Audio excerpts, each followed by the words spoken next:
you go ahead and you make the claim against Joe, Bob, and Susie. Joe, Bob, and Susie aren't going to show up because they don't exist. I mean, that those names don't exist.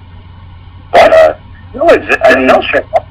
Believe me, their attorney will answer them. Believe me, because they're all insured by the. Oh, their attorney will. Their attorney may. If you demand for them to appear, they will appear. You can have the Sheriff's Department and U.S. Marshals bring any defendant into court, and you can make them hear their sentence and their ruling against them, so you don't have to get a summary default judgment. They will appear. Say that again. Look, just because you say they won't appear, that might be true in your beliefs, in your world of how a court system works, but that's not how the court system truly works. Now, I don't know where you got this crazy idea that they're not going to appear. They will appear. Well, they didn't in the case that the informer did with one of the people that they had. They didn't. Did he know law like I do, and does he know court procedure like I do, and he have the sheriff's department? Yeah, he doesn't do he knows. Informer's been one of the best researchers about what has really gone on for a long time. He doesn't know court procedure because this is very, very basic and very, very. He doesn't do what you do. Now, this isn't what I do. This is what every court does. If they demand a defense, you don't show up for traffic court. You don't think they're going to hunt you down, find you, and drag you in eventually? The people the IRS employees who had been responsive on the letters and so forth, they did not show up. No employee showed up. Every court drags the defendant, right? Every court can hold the defendant in contempt.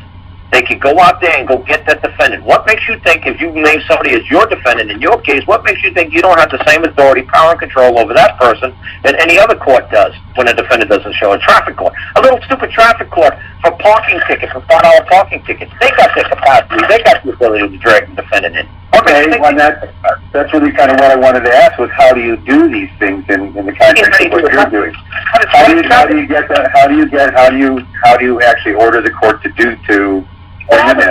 And then in the end, when they don't come in, or if they do, then what do you do? Dude, you are the court. Dude, you are the court. You bring in a claim, right? The defendant's in a show, right? You're the moving party, right? You are the court. Well, do you think the IMF, the same difference really, the IRS would actually do that if I made the order? Is IRS's first name Susie, or is it Billy? Well, you know, whoever it is there, that you said that. No, whoever it is there. You better be dead on accurate, because if you drag the wrong body into the court, you're going to be held liable for damages. Well, there are about 67 people who have responded to correspondence that I sent there. I've got their names.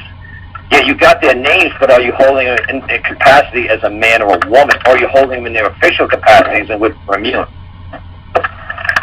Well, I would wish to hold them and require to hold them in their private human capacity. No, not private, in their capacity as a man. You can forget the big man word like private. It's, are you a man or are you not a man? Am I talking to a man, yes or no? Not private capacity, not public capacity, not any of that nonsense. You got to start talking plain, simple language. You got to get rid of these 2-3 syllable words and start talking nuts and bolts. No, I appreciate the input. Well, what's your first name? Should one what's your correspondence with them try to only talk to them that way? Well, what's your first name? Richard. Okay, Richard. Okay, how you doing, Richard? Okay, and I need to do that with them. Yeah. That's all you got to do, man.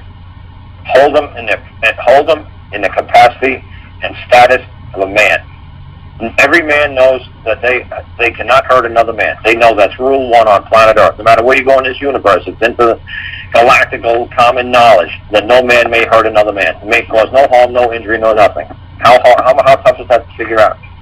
And also, they can't rely upon their bond either, can they? It doesn't matter if Adolf Hitler said, go kill all the Jews, and they said, look, I have a piece of paper that Hitler said, throw the babies off the top of the building. Well, did you throw your baby off the building? Well, no, that's because that's my baby. Well, wait a second. What makes you believe that you can hurt another man's baby, but it's not okay to hurt your baby? No, if it's right for you, it's right for everybody. If it's wrong for you, it's wrong for everybody. Rule number one, you're always in that capacity to act as a man. If they realize that the paperwork or something that they're sending you is causing you harm, and you tell them to cease and desist immediately, they must. They got no choice. They can't cause harm. That's rule number one. They would not put on planet Earth, the government is only to secure and maintain, secure and protect property. That's all their job is. Their job is not to cause harm to a man. You have to make them aware that they're causing harm to you. They're not aware that they're causing harm because you just say, hey, Betty, hey, Bob, you're a man, I'm a man. You know what? What you're doing is causing me harm. I'm going to require you to stop. It's that simple.